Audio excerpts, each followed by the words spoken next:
Muito boa noite a todos. Vou aumentar aqui o volume. Vamos começar mais uma live. E como é de praxe, a terceira live dessa nossa sessão de AVC em jovens. Se você estiver escutando bem, já manda um cérebro para eu saber que você está escutando bem aqui a nossa live de hoje de AVCs em jovem. Nossa terceira live. Tivemos duas lives nas últimas duas quintas-feiras e essa nós vamos para a nossa terceira live. E como é de costume, a gente vai fazer uma parte teórica de 15 minutos mais ou menos e logo depois a gente chama um convidado para a gente compartilhar experiências sobre o AVC. Gelson, obrigado. Gelson, sempre presente aí, obrigado. Já mandou um cérebro. Quem mais estiver ouvindo bem, manda um cérebro para eu ter certeza que vocês estão escutando bem aquilo que eu falo. Então vamos lá, primeira coisa importante, lembrando dos conceitos que nós vimos nas duas últimas lives. O que a gente viu nas duas últimas lives? Obrigado aí. Então, se você está ouvindo, manda o cérebro, como AK Vani mandou. André, aquele abraço para você, estou com saudade. E se você acha que alguém precisa escutar essa live, manda um aviãozinho para quem você acha que precisa participar também dessa live. Lembrando também, aperta o coração, não é um cérebro, a gente prefere muito mais o cérebro, mas aqui no Instagram é um coração. Aperte também o coração para a gente ver. Obrigado e grande Gabriel, grande cantor da Chef Fanfarra, presente também aí. Então vamos lá, primeira coisa importante, vamos relembrar alguns conceitos que nós vimos nas duas últimas semanas.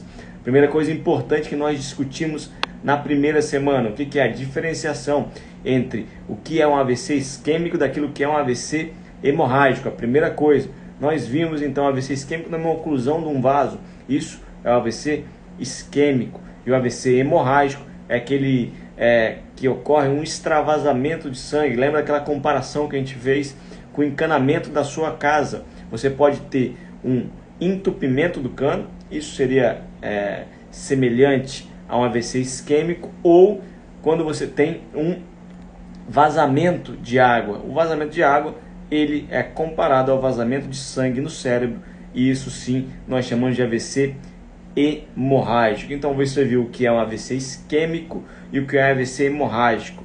Lembrando, 85% dos casos são de AVCs isquêmicos. É muito mais comum um AVC isquêmico, mas nós temos também entre 15% a 20% dos casos os AVCs hemorrágicos. Causas diferentes, mas nós temos essas duas partes. Lembrando então, na segunda live, o que nós comentamos sobre os sinais e sintomas que nós vimos então do AVC, como reconhecer e poder ajudar uma pessoa. O que nós vimos então na segunda live? Quais são os sinais e sintomas? E aí vocês vão sempre lembrar daquele acrônimo chamado SAMU. Então o SAMU te ajuda a lembrar quais são os sinais e sintomas do AVC. Então se você está escutando bem, quem acabou de entrar aí, lembre de mandar um cérebro aí nos comentários para eu ter certeza que você está escutando bem. E lembra também de apertar o coração aqui. Então, nós vimos o acrônimo SAMU. O que é o acrônimo SAMU, então?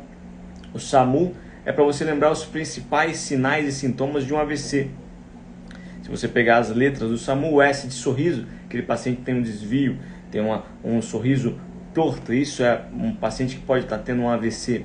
O outro, depois do SAMU, a segunda letra, o A. O A quer dizer o A de abraço. O paciente não consegue elevar um dos braços. Quando ele vai tentar dar um abraço, um dos braços está caído. Isso também pode ser um sinal do AVC. E depois vem o M de música ou mensagem. Aquele paciente que não consegue emitir uma mensagem ou não consegue compreender aquilo que você fala. Se ele tiver um desses três sinais, lembre de agir com urgência. Ligue para um 192. Você pode estar salvando a vida dessa pessoa se você estiver tomando essa atitude. Então nós vimos também então, o que era um AVC isquêmico, o que era um AVC hemorrágico. nós vimos os sinais e sintomas do AVC e nós discutimos um pouco também que o AVC em jovem vem aumentando. Primeira coisa, da definição de AVC em jovem é um pouco difícil de se fazer, mas aquele paciente abaixo de 45, em alguns casos, 55 anos, seria o AVC em jovem. E isso vem aumentando o AVC em jovem nos últimos anos. Se você comparar, quase triplicou, se a gente for comparar na década de 80 para 2013, a incidência de AVC em pacientes jovens, né? E muitos fatores de risco associados a isso. Então, o aumento do sedentarismo, o aumento da hipertensão, o aumento do uso do cigarro, do tabagismo, isso tudo tem influenciado o aumento do AVC em pacientes mais jovens, tá certo?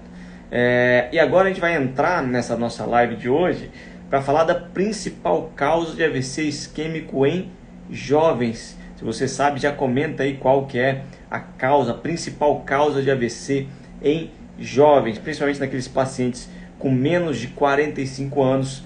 10 a 25% dos casos são relacionados a essa alteração. Então, a dissecção arterial. A dissecção arterial é a principal causa de AVC isquêmico em pacientes jovens. E aí eu preciso que você entenda que existe essa diferença. Se a gente pegar os pacientes com menos de 45 anos, 10 a 25% dos casos de AVC é sobre a dissecção, como o André Didier aí já bem comentou. Obrigado pela participação, André. A dissecção. Então, nós sabemos que pacientes menores de 45 anos, mais jovens de 45 anos, quase 25% dos casos estão relacionados com a dissecção. Então você tem também que saber isso. Se eu comparar então também nos outros pacientes, 1 a 2%, então perceba a diferença. 1 a 2% dos adultos vão ter AVC de causas por dissecção e 25% naqueles com menos de 45 anos, eles vão ter um AVC causado por uma dissecção. E a idade média vai variar entre 44 até 60 anos, que são esses pacientes com essas dissecções. Mas aí surge então uma grande dúvida que vocês precisam saber. O que é uma dissecção? Muita gente ouve falar dissecção, mas o que é a dissecção? Essa principal causa de AVC em pacientes jovens. Então, se você for estudar, uma coisa que eu sempre gosto de fazer é estudar a etimologia da palavra. O que a palavra significa. Isso é uma das coisas importantes para você. E dentro da medicina, isso nos ajuda a entender a doença e compreender ainda mais sobre a formação dessa doença. Então, se você pegar a origem da palavra dissecção, ela vem da origem latina, que significa dissecare. Então, boa noite aí, Tata Nunes. Queria agradecer a todos que estão presentes. Lembra então de apertar aqui o curtir, apertar o aviãozinho e mandar para quem você acha que vai curtir também essa live. E se o áudio estiver bom, sempre mande o cérebro, que é aquele que a gente gosta também de trabalhar, tá certo? Então, o que significa a palavra dissecção do latim dissecare? A palavra dissecção do latim, ela significa separar, dividir as partes, separar as partes. Então, se a gente pensa em dissecção é separar, eu tenho que pensar que dissecção nada mais é que uma separação, uma divisão de umas partes. Isso que é o que você sabe só estudando a palavra dissecção do latim. É a primeira coisa importante. E aí o que a gente tem que pensar então? Se eu vou separar, quer dizer que essa artéria ela tem algumas partes. Exatamente isso. Se eu for pensar na formação da artéria, ela é formada por 3 partes principais. Como grande parte das coisas na nossa vida são formadas por 3 coisas, né? Então, passado, presente e futuro, que são essas 3 coisas, a altura, largura e diâmetro. Então, são 3 coisas que também fazem o nosso dia a dia, né? Então, são essas coisas de 3 também são formados a dissecção. A artéria é formada por 3 componentes. E quando você separa esses 3 componentes, você vai criar o que nós chamamos de dissecção. Eu separei um dos componentes do outro. Então, um desses 3 componentes vai ser separado e aí eu vou formar uma dissecção. Então, perceba, eu sempre falo, eu tenho uma artéria, dentro dessa artéria eu tenho 3 componentes, quando eu separo um desses componentes, eu formo uma dissecção. Então, para você entender ainda mais, é como se dentro da artéria, desse tubo, que é uma artéria, que é como se fosse um tubo, tivesse um revestimento, um tecido, uma tinta que envolve por dentro para que o sangue possa caminhar de forma mais linear, de forma mais constante. E se essa tinta ou se esse tecido ele é separado dos outros dois componentes mais internos, eu vou expor uma parte da artéria que ela não deveria entrar em contato com o sangue. E quando essa parte interna entra em contato com o sangue, existe a possibilidade de formação de coágulos. E essa formação de coágulos vai levar ao AVC isquêmico. Então, se a gente pegar essa dissecção, essa separação dessa camada mais interna da artéria das outras camadas, isso é chamado de dissecção, e isso pode levar à formação de trombos e até a oclusão completa de um vaso. Isso é a dissecção. Lembrando, a dissecção ela é a segunda maior causa de alterações na artéria. A primeira delas é a aterosclerose, que é a deposição de partículas na artéria, principalmente relacionado a um má estilo de vida, ao tabagismo, à hipertensão arterial, à diabetes e à hipercolesterolemia, e a depósito dessa gordura dentro da artéria. E tirando a aterosclerose, a primeira causa de lesão nas artérias é a dissecção. Então ela entra em segundo lugar, perdendo somente para a aterosclerose. E a dissecção ela pode ser separada em vários tipos, né? Então nós temos a localização, qual artéria, por exemplo, a artéria carótida e a artéria vertebral, são duas localizações. Lembrando que na população asiática a dissecção da artéria vertebral é muito mais comum, já nas outras populações a dissecção da carótida é muito mais comum. E além disso, eu posso ter a dissecção classificada também como a localização, se ela é extracraniana, ou seja, está fora do crânio, principalmente na região cervical, ou intracraniano, dentro do crânio. São duas doenças também completamente diferentes. E outra coisa importante dentro da dissecção, elas têm duas possibilidades. Uma, se eu tive um trauma pode levar à dissecção, à separação dessas camadas da artéria. Trauma, então, pode ser até um TCE, um projetil de arma de fogo pode levar para uma lesão indireta da carótida, para uma dissecção. Traumas até mínimos podem levar a isso. Então, às vezes, o paciente que vai fazer massagem no pescoço e pode ter um quadro de uma dissecção. Já teve relato de casos na literatura que mulher que foi fazer alisamento no cabelo no salão levou a uma dissecção também. Então, várias manobras podem levar a uma dissecção na região do pescoço. Então, muito cuidado na movimentação do pescoço, tá certo? Ou ela pode ser de forma espontânea. Eu não vejo na história o paciente com um quadro de uma trauma. Então ele pode ser uma dissecção causada de forma espontânea, tá certo? Então existem essas alterações da dissecção, tá? Então nós vimos aí nessas 3 lives, primeiro, o que é a diferença entre AVC isquêmico e hemorrágico. Nós vimos também aquela diferença principal dos sinais e sintomas para que você conheça e consiga avaliar que um paciente pode estar sofrendo um AVC. Então é sempre importante isso.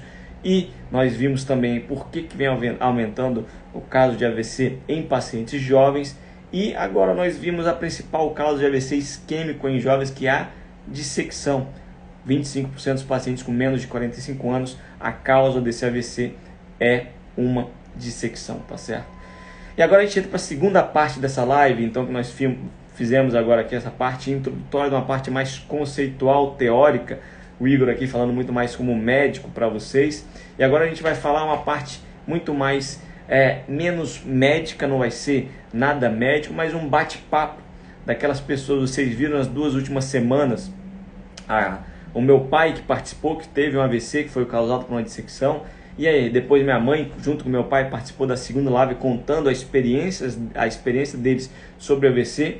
E agora eu quero convidar uma outra pessoa para participar dessa live de hoje. Vamos aguardar aí para ver se eu consigo Oi, chamar. oi, Olá! olá, tudo bem? Em primeiro lugar, eu queria agradecer de você ter aceitado o convite de participar com a gente aqui dessa live. Deu uma travada aí, mas logo, logo vai voltar. Fica tranquilo que tudo dá certo no final, né? Primeira coisa, para quem não te conhece, já se apresenta para a gente começar esse nosso bate-papo. Sim, sim. Meu nome é Thaís Cecílio. Eu sofri um AVC aos 33 anos. Hoje eu tenho 34, então eu tenho um ano de AVC. É, eu sou enfermeira, eu trabalhava, né, com gestão, e é isso. Então, essa daí é a Ah, Thaís Cecílio, que vai nos contar um pouquinho da experiência. Vê que é uma experiência muito recente. E eu sempre brinco que a gente tem agora dois aniversários, né? A sua data de nascimento e a data após o AVC. Então, já tem um ano aí desse AVC. Então, vamos começar aí batendo esse papo com a Thaís. Thaís, a primeira coisa que eu sempre pergunto é: como é que foi no dia que você sentiu o AVC? O que que você sentiu e o que que passou na sua cabeça naquele primeiro momento? só um minutinho, porque eu vou trocar aqui a minha internet para passar para o Wi-Fi, porque eu não estava usando o Wi-Fi. É, agora eu já coloquei, já. Ficou melhor? Eu acho que está conectando aí no Wi-Fi, mas eu acho que já está melhorando. Fica tranquilo que a gente está tranquilo, sem pressa. Vai dar tudo certo. A gente vai aguardar. Então vocês viram aí que a Thaís vai participar com a gente aqui hoje. Ela tem uma história muito bonita aí. Quem já teve a possibilidade de ver um pouco da história dela, é uma história muito bacana, como a maioria dos pacientes que estão nessa batalha diária sobre o AVC. A Thaís caiu aqui, mas a gente vai recolocá-la.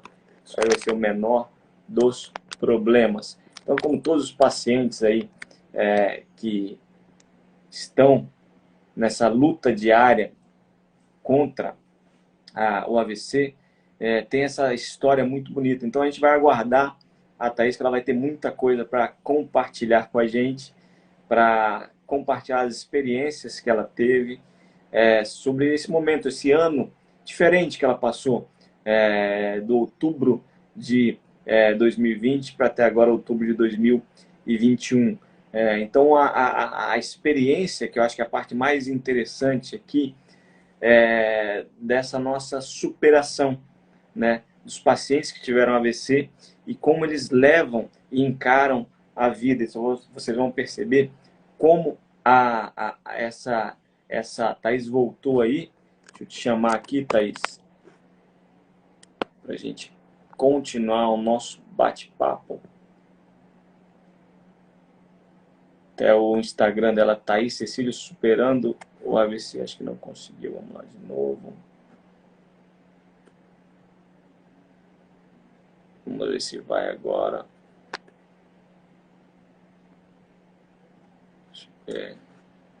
Vamos com tranquilidade que tudo dá certo. Não precisamos ter pressa.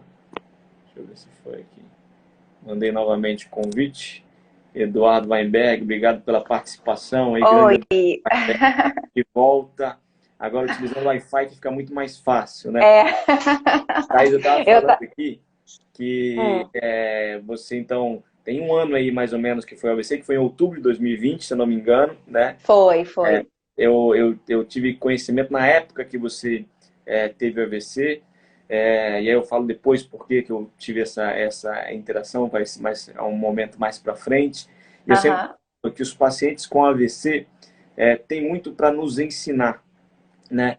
E aí eu queria saber primeiro de você, Thaís, mais ou menos do que você lembra daquele dia que você teve o AVC, o que que você sentiu, como foi aquele seu primeiro sentimento, ou se você lembra, muitos pacientes não lembram do que aconteceu. Então eu queria que você contasse para a gente mais ou menos como é que foi aquele primeiro dia, antes o que que você estava fazendo, o que aconteceu, e o que que você sentiu e como foi tudo para você chegar até o hospital naquela fase inicial.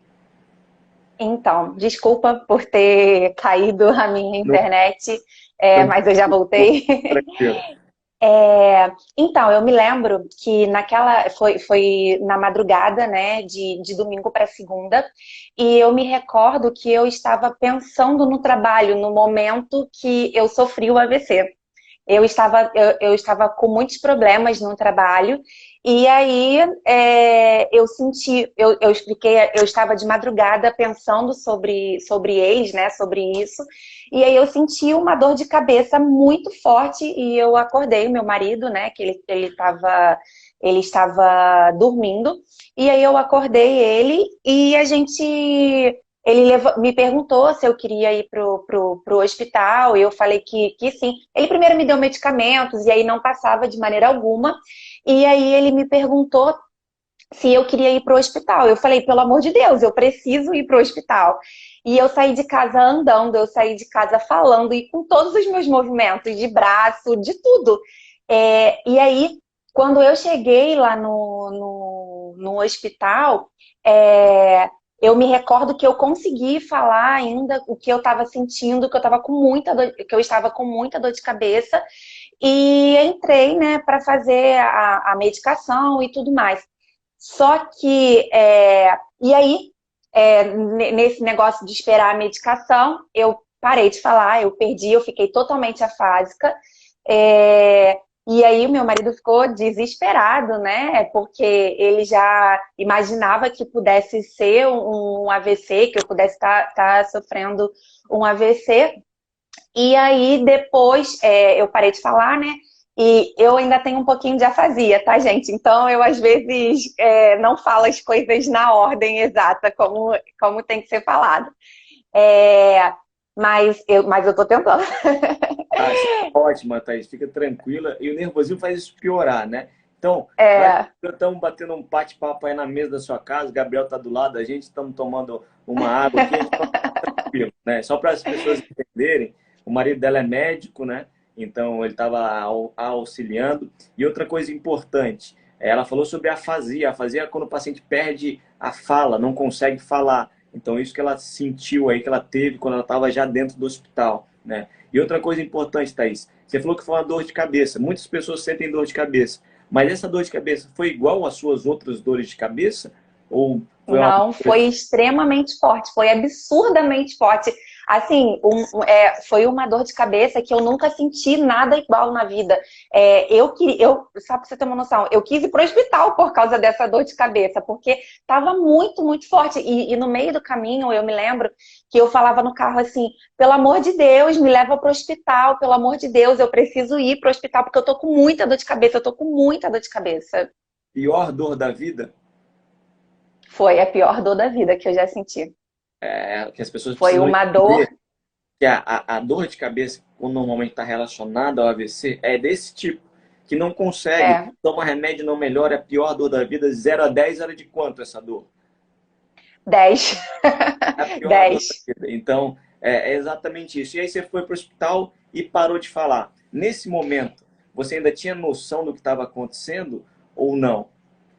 Eu fiquei desesperada, porque eu não queria falar e eu não conseguia falar. E eu já não sabia mais o que. Eu me lembro que eu fiquei desesperada. E aí eu me lembro de flashes, me lembro de algumas coisas que aconteceram depois disso. Eu me lembro que eu estava indo para tomografia. Eu não me lembro o que aconteceu quando eu parei de falar, mas eu só me lembro que eu fiquei com uma sensação de desespero e dei um apagão, né? Não desmaiei, mas eu não consigo me lembrar de mais nada. É, Só me lembro da hora que me tentaram colocar na maca e eu já não tinha mais o movimento do lado direito. Então, assim, e aí nisso eu fiz a tomografia e aí na tomografia constatou que tinha sido um AVC. Uhum. E fala. Eu ia só perguntar, que eu acho que nessa hora que você começa a ficar um pouco mais aérea lá, quem dá mais Aham. desespero são os familiares que estão próximos, né? Então o desespero fica muito maior, né? Então fez o diagnóstico de AVC, aí você ficou internada, e quando você recobrou um pouco mais da sua consciência, que você teve realmente noção do que estava acontecendo com você, Thaís. Então, foram dias após eu ter sofrido AVC, porque o meu AVC foi o AVC hemorrágico. E aí eu precisei fazer a cirurgia, né? Craniectomia, eu fiz uma craniectomia descompressiva e só depois ai meu Deus, depois do momento da tomografia, depois de ter, quando eu saí da tomografia, porque eu me lembro ainda de partes de quando eu saí da tomografia.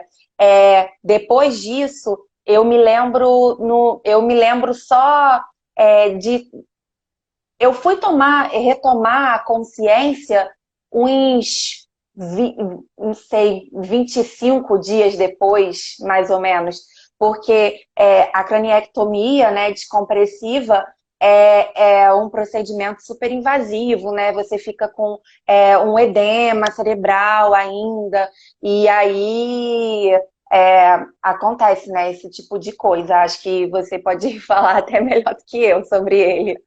Exato. A craniectomia é um procedimento cirúrgico para retirar um pedaço do crânio para dar um espaço para o cérebro que está inchado ter um espaço para crescer, não está dentro dessa calota, desse compartimento hermeticamente fechado que é o crânio, né?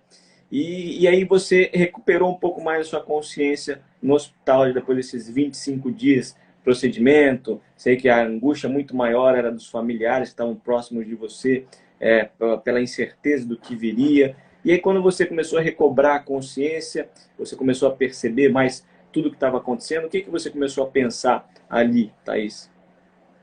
Então,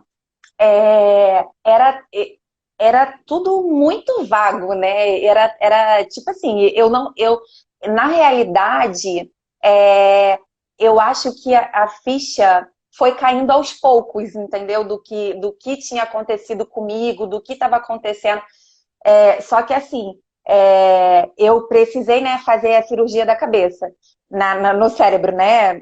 Tirar a calota e tudo mais. E eu pensei assim, tá tudo bem, tá tudo certo. E aí, depois, quando ainda no hospital, que eu não conseguia falar, eu vi isso. Eu fiquei muito agoniada quando eu não conseguia falar ainda no hospital, eu ficava muito nervosa, de não Angustiada. conseguir. Isso, de não conseguir falar, de não conseguir mexer a minha perna, de não conseguir mexer o meu braço. E foi, assim, o momento que eu tive mais dificuldade foi naquele momento no hospital mesmo. Foram dias difíceis. Mas, mesmo quando eu estava internada, eu nunca parei de acreditar que Deus poderia fazer um milagre na minha vida. Muito isso, sabe? Eu sempre achei que Deus tinha um propósito para mim, um plano para mim, e que não ia acabar ali naquele momento, naquela hora. E é isso, eu achei que fosse dessa maneira. Que ótimo. É muito bacana que você falou uma coisa interessante, que é que você achou que Deus tinha um propósito na sua vida para você superar tudo isso, você iria superar. E você falou aí pra gente que você estava na época lá do hospital sem conseguir falar e sem conseguir mexer o lado direito, né? Sim. Agora nós estamos vendo você falando que você, apesar de você falar que ainda tenho, falando 100% normal. Como foi esse período aí desse ano, dessa sua luta em busca desse propósito? E eu aparentemente acho que, vendo as suas postagens, você tem um propósito muito grande de tentar passar essa superação para as pessoas que às vezes estão passando por essa mesma dificuldade ou outras dificuldades diferentes também na vida. Como é que foi então esse período aí para você buscar uma vitória que para a gente são pequenas vitórias, mas que valem muito, né? Quando você começou a falar, quando voltou a movimentar um pouco melhor do lado direito, como é que foi então essa sua caminhada para chegar no ponto que você está hoje aqui? Então, eu voltei a falar ainda no hospital, mas eu falava algumas palavras e eu tinha alguns jargões, do tipo, ai, nossa, caraca, eu falava, eu tinha alguns jargões dentro no hospital. Depois eu comecei a falar assim, que eu queria ligar a televisão, né? Aí eu falava, é, como que você. Eu falava, fazia o mais difícil. Eu falava assim, como que você faz para mudar de canal? Era para pegar o controle remoto para poder ligar a televisão, era só isso que eu queria. Mas eu não conseguia pensar, não conseguia raciocinar dessa maneira, entendeu? Para falar que eu queria que pegasse o controle para ligar a televisão. É, e aí, com isso, né? E eu também ligava tudo muito à música. E foi muito legal, foi muito, muito legal isso ter acontecido, porque é, tinha músicas que eu não sabia, que eu sabia cantar. E aí meu marido colocava a música para eu cantar e eu cantava a música inteira. E tipo assim, eu não sei até hoje de onde eu tirei que eu sabia cantar aquela música do Capital Inicial. Qual é o nome da música, amor, por favor? Da Legião Urbana. Eu não sei. É Legião Urbana? Qual é o nome da música? Ajuda aí, Gabriel. Somos tão jovens. Eu não Ah, me lembro de onde eu tirei. Eu não me lembro. Tipo assim, não é um estilo de música que eu curto, que eu gosto de ouvir, mas eu comecei a cantar essa música. Ele colocou, falei para pedir para ele colocar, né? E ele colocou, e eu não sei de onde eu tirei, que eu queria ouvir essa música. E ele colocou, e eu sabia cantar a letra da música inteira. Olha isso, que surto que foi aquilo. e eu acho que isso é uma coisa interessante para as pessoas também perceberem que existem duas coisas diferentes. Uma é quando a gente está falando de uma forma improvisada, vamos colocar assim, como a gente está batendo um papo aqui, você vai pensando, falando, e outra coisa é quando a gente faz algumas falas automáticas, né? Por Aham. exemplo, os jargões que você usa, que você falava, era algo automático, já estava interiorizado em você, então você falava. Ou cantar essa música, que era algo também que era perceptível. Alguns pacientes que sofrem também AVC, que tem a afasia, às vezes ele consegue rezar, porque a oração Uhum. é tão interiorizada nele que às vezes ele consegue fazer essa oração automática, essa fala automática, né? Então é algo Uhum. interessante, é alguma coisa que a gente não entende tão bem, né? Mas hoje você fala extremamente bem. O que você fez aí? Foi fono? Você fez alguma terapia com fono? Como é que foi essa sua reabilitação para chegar Foi. aí ao ponto que tá simplesmente muito bom, excelente, na verdade. Não tá nada, ainda tem que melhorar um pouquinho. Mas eu fiz fono, fiz fono, eu faço não, eu fiz fono durante muito tempo e fiz um cursinho também que me ajudou muito na questão da memória, Supera, eu fiz Supera e ele me ajudou muito na questão da memória também. Uhum, muito bacana. E a parte da reabilitação do braço e da perna?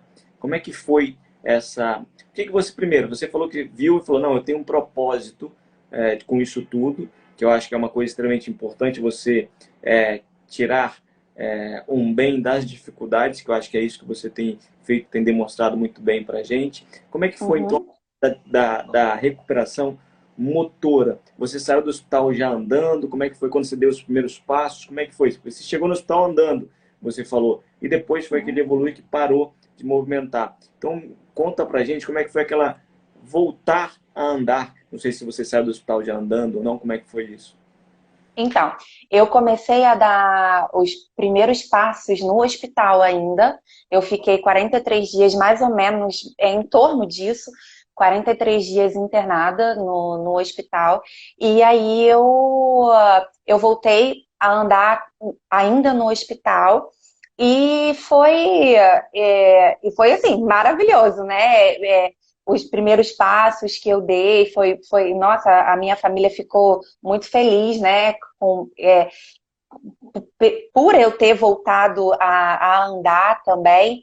E foi assim, nossa, foi maravilhoso, Eu maravilhoso. vi, eu Eu vi não um saí. vídeo, perdão, continua, perdão. eu não saí andando do hospital, eu saí na cadeira de roda, mas eu ainda dava alguns passinhos. Mas quando a gente chegou em casa, eu não quis a cadeira de roda, eu falei, não, eu vou voltar a andar, eu vou conseguir andar. E eu voltei a andar, tipo assim, forçando.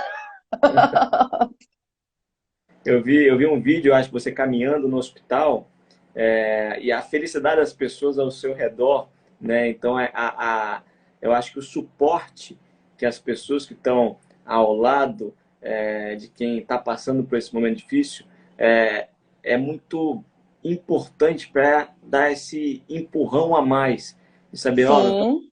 nós estamos comemorando junto, nós estamos juntos nas dificuldades e a gente vai chegar cada vez mais longe, né? E alguém perguntou aqui sobre a reabilitação da sua mão, como é que foi isso também? Então, a minha mão e o meu. O Renato tá falando, essa força de vontade é incrível. Ele é meu fisioterapeuta. Olha, o Renato, o Bruno, tem uma galera que me acompanha aí também, até nas redes sociais. É, a minha recuperação do braço, eu comecei assim a me recuperar logo quando eu saí do hospital, né? A fazer fisioterapia, logo quando eu saí do hospital. E tinha dias, teve uma época, nos primeiros 6 meses, que eu fazia fisioterapia em casa, fisioterapia numa clínica, e eu fazia fisioterapia, eu fazia hidroterapia, eu fazia várias terapias que pudessem me ajudar a voltar a ter os meus movimentos. E o movimento do meu braço, eu cheguei na clínica com zero movimento de braço, eu não conseguia nem fazer nada.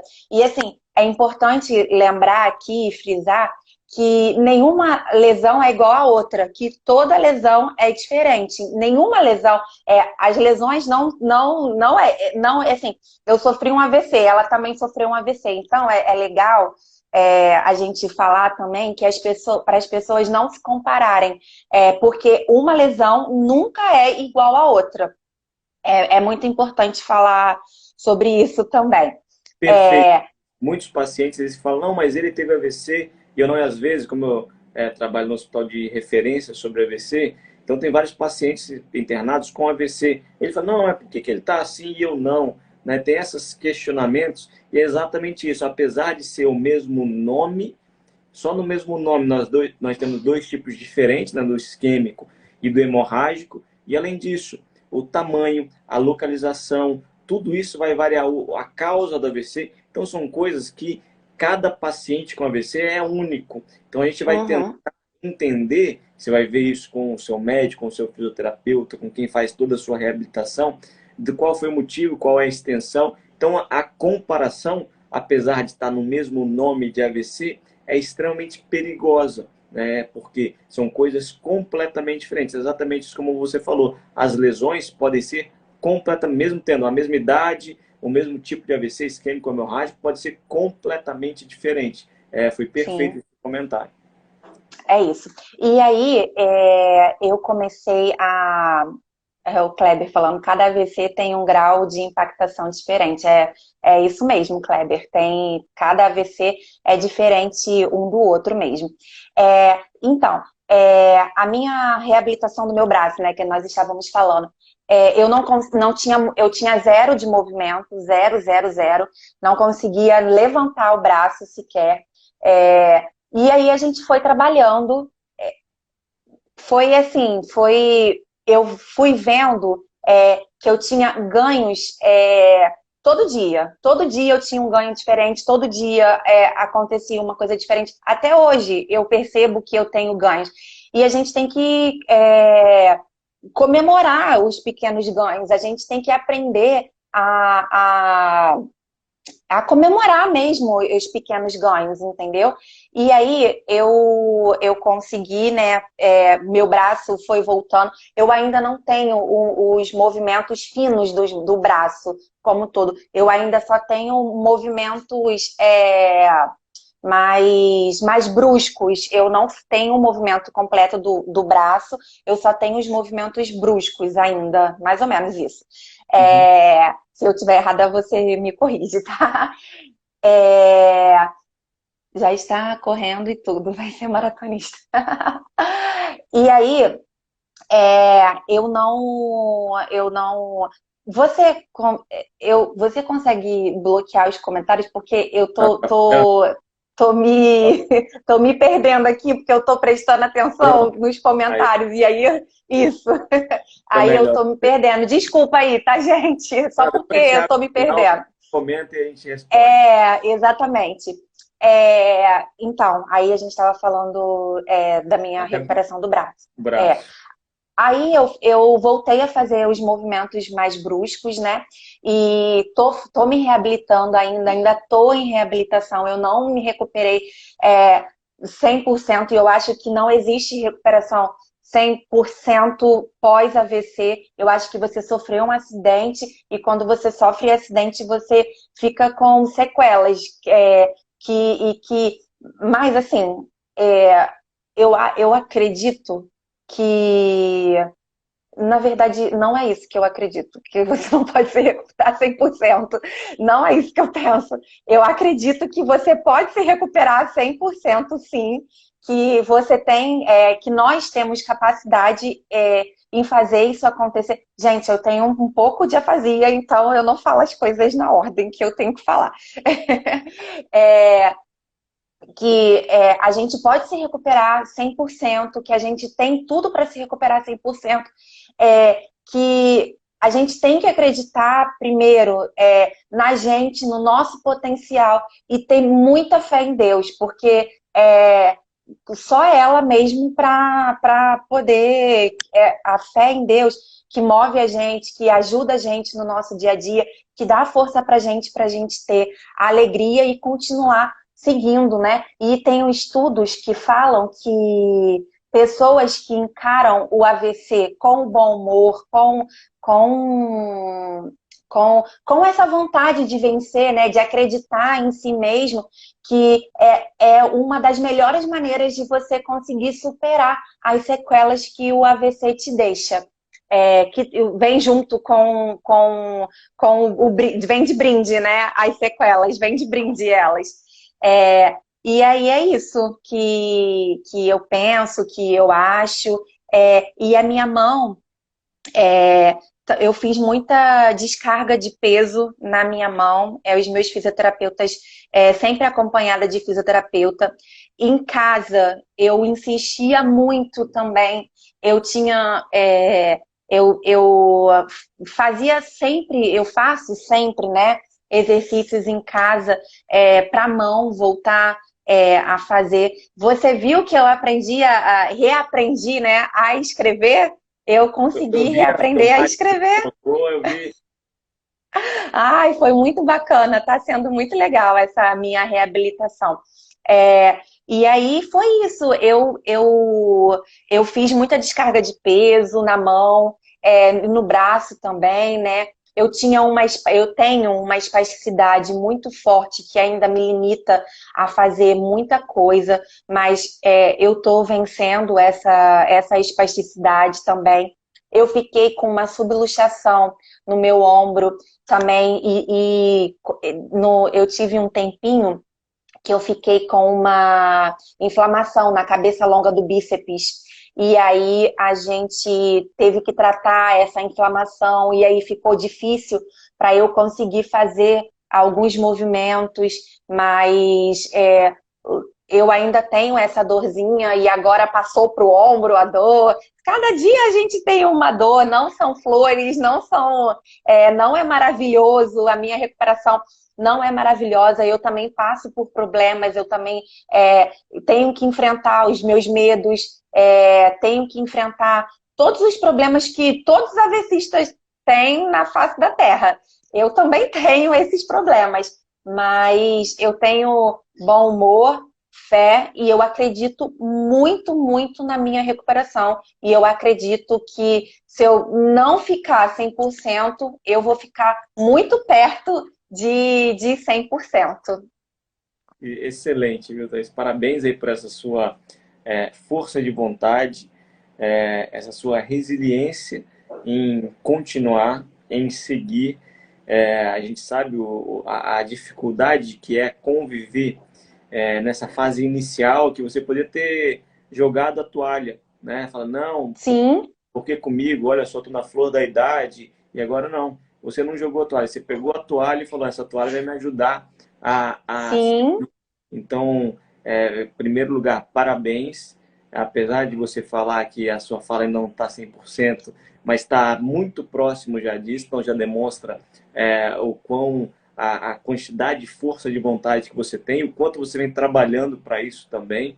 Então, você falou aí nesses pilares, né, que eu acho que são importantes também, né, a alegria e o bom humor de você seguir ajuda e muito e você mudar o foco, né? E pensar na sua melhora, como já lá, vou chegar no 100%, já está aqui comigo e eu vou batalhar para ele, né? A fé, uhum, né, de continuar e acreditar em Deus que vai ajudar nessa superação e não que porque Deus fez isso comigo, né? Que é alguma coisa sim, que pensam também, mas nós vivemos nessa terra aqui que podem acontecer coisas nessa vida terrena desse tipo, né? E parabéns por você transmitir também. Eu acho que essa sua mensagem vai ajudar muitas pessoas também que estão nessa fase, que como a gente sabe, uma a cada quatro pessoas na nossa convivência vai sofrer AVC em algum momento da vida.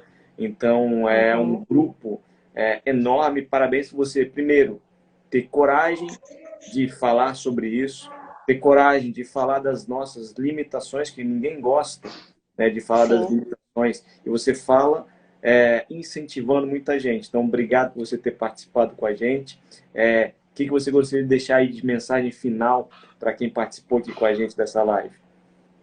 Então, eu gostaria de deixar que desistir não é uma opção e a gente só vence hoje, a gente só vence amanhã se a gente.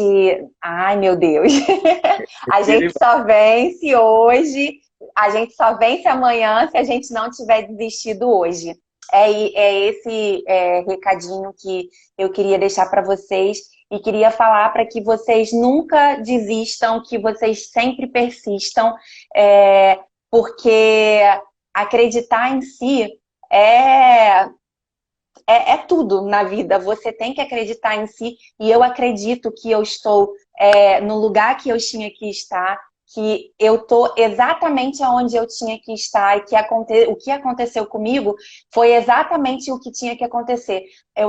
Eu entendo, né, que a partir do momento que você aceita o que aconteceu com você e entende que não tinha outra coisa, que você tinha que passar por esse processo, as coisas se tornam mais fáceis para você seguir adiante. Parabéns mesmo. E você falou isso, eu lembrei de uma frase que é: um desistente nunca vai ser um vencedor. Então, um Sim, desistente nunca vai ser um vencedor. Então, quem desistiu hoje, amanhã nunca vai vencer. Então, é isso que sim. você falou. Tem que começar a batalha diária. A gente acorda e vai começar. Eu vou só recolocar aqui os comentários. Não sei se alguém vai querer perguntar alguma coisa, né, para a gente terminar nesses últimos minutos de live aí, né? Então, eu queria agradecer muito a você. Eu falei lá no meio da nossa live para entender como que eu fiquei conhecendo a história da Thaís. O marido da Thaís é médico, ele formou na mesma faculdade que eu formei. E no dia ele havia me mandado mensagem, né? Ele falou: Igor, eu vi da sua história com seu pai, que meu pai teve um AVC também. E, e eu mandei aquela. Sei como passa um turbilhão de coisas, como passou na minha cabeça na época do meu pai, deve ter passado na cabeça do Gabriel também. E eu tentei passar um pouco de força naquele momento de incerteza, daquela a gente começa a entrar como se estivesse dentro do avião, entrando dentro de uma nuvem que a gente perde todo o foco e só tem uma coisa para seguir: acreditar que as coisas vão acontecer da melhor forma possível, né? Então eu queria agradecer muito que você aceitou estar aqui com a gente nessa live, compartilhando um pouco da sua história, compartilhando um pouco das dificuldades, como você mesmo falou, não são só flores, está longe de ser, mas se você encarar como você vem encarando, com essa alegria, com esse bom humor, com essa fé, a gente chega cada vez mais longe. Muito obrigado pela mensagem que você passou. E deixa aberto aí se alguém quiser comentar ou perguntar alguma coisa. Gabriel aí já comentou também. O Sério, obrigado, Gabriel. A Nice mandou que amou a live, boa noite. A Terciana falou que você não teve AVC, mas a história impactou. Giane mandou que te amo demais, meu grande amor.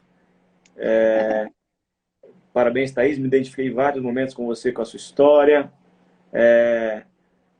O Vai ter Gabriel, música. sou seu fã.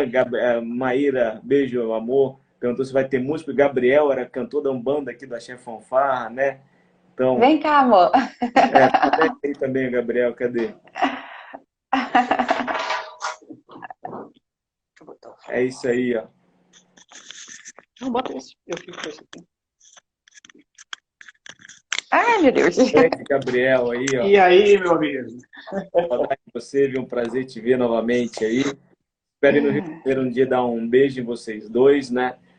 Dar parabéns para você por você ter apoiado e ter estado ao lado da Thaís nesses momentos tão difíceis. Vários vídeos que você postou foram extremamente emocionantes. Uma foto de você segurando a mão dela, que eu acho que é muito emblemática, que tô ali, não tô soltando a sua mão.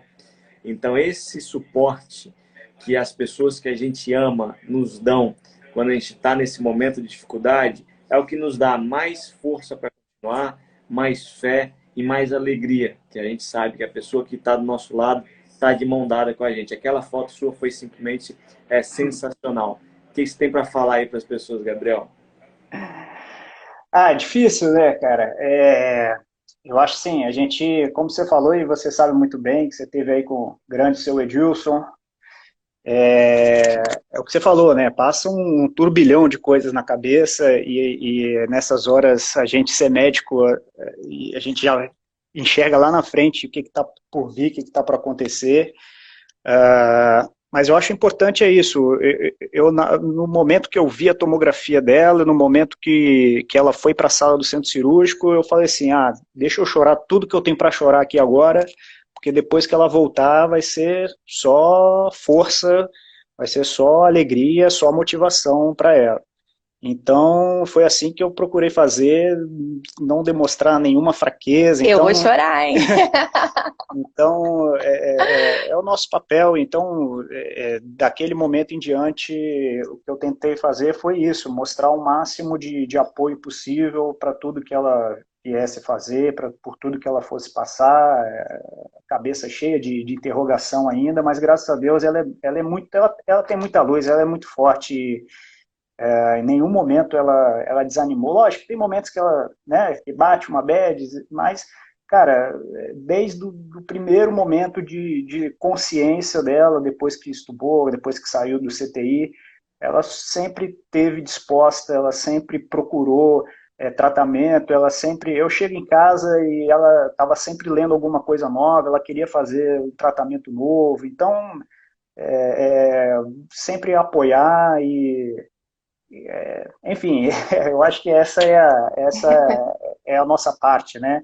A gente tem que manifestar esse apoio, mas assim, 100% dela, né? 100% de inspiração, de vontade e de superação dela. A gente faz aqui o que está ao nosso alcance, mas os AVCistas, né, os sobreviventes são heróis e a gente tem que saber que se eles ficaram aqui é porque eles têm muita coisa ainda para ensinar, muita coisa para passar para a gente, então vamos aprender com eles. Para mostrar como a gente pode superar os problemas que nós temos na nossa vida, né? Que às Quanto vezes exatamente. menores e não são tão grandes assim, né? Então, parabéns a vocês dois. Agora, eu não vou querer chorar, vamos mudar um pouquinho. A gente tem que pedir uma música pro Gabriel cantar. O Gabriel cantou, né? Aqui, ó, a Mar formou com o Gabriel, ó. Que swing é esse? É o axé fofarra. Venha, venha, venha. Não me chame não, viu? Não me chame não, que eu vou. Não, viu? Não me chame não, que eu vou. Ele então era um cantor da Chefe Fanfarra daqui de Vitória. Foi um prazer enorme. Obrigado por vocês terem compartilhado essa história com a gente, tá? Muito obrigado mesmo. Já era fã do Gabriel na época da faculdade, virei mais fã ainda, e da Thaís não precisa nem falar, viu, Thaís? Sou um fã, depois quero te conhecer pessoalmente um dia para a gente Claro. ver. E parabéns aí por tudo que vocês vêm fazendo, e principalmente você, Thaís, como você vem inspirando outras pessoas também. Eu acho que esse propósito que você vem levando para a sua vida, tá? Obrigada, muito obrigada. Eu também quero te conhecer pessoalmente. Foi um prazer enorme estar participando dessa live com você. Joia. Obrigado, viu, gente? Ó, boa noite aí. Fiquem com Deus e aquele abraço, viu? Gabriel, beijão. Boa noite. Obrigado. Valeu, querido. Sou seu fã, você sabe, né? Desde que você entrou lá na faculdade com aquele cabelinho raspado, jogando bola. Fui fã primeiro seu jogando bola, depois como médico e agora como neuro. Você é um dos caras, se tiver tempo, falar rapidinho. Você é um dos caras que eu tenho orgulho e prazer de falar que eu me formei na mesma faculdade que você. Acho que você representa muito o espírito daquele lugar lá de onde a gente veio. Então é um dos caras que eu bato no peito e falo assim, esse cara aí formou no mesmo lugar que eu. Obrigado.